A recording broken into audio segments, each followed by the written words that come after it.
Hi, Happy New Year. We're back again. This is Peggy Ayers. And I'm Trish Tootloff. And we're with CIBM Mortgage here in Sheboygan. Yes. And our tips and tricks this week is going to be a continuation of the Credit Bureau series that we did last week.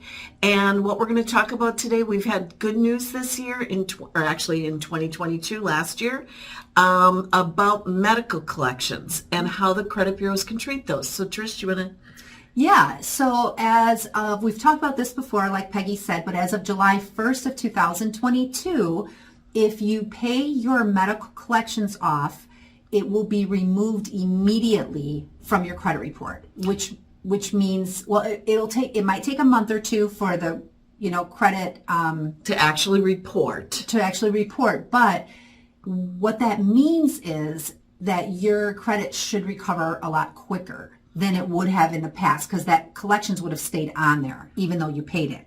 Right, right. And another thing is, as of March 30th of this year, 2023, the credit bureaus can no longer report any medical collection under $500. That's right. That's going to be huge for people, because did you know that over 58% of the collections that are on people's credit bureau reports are medical collections? I did see that. And I also notice when I see a lot of medical collections on people's credit reports, they're almost always under $500. Oh, yeah. Yeah, they're just like $30, $50. So now that's no longer going to be a worry, which is really nice. But if you pay them off, your score should improve. So that's huge. That's right. We've included some links to how to pull your credit bureau report. We've included links on how to analyze those.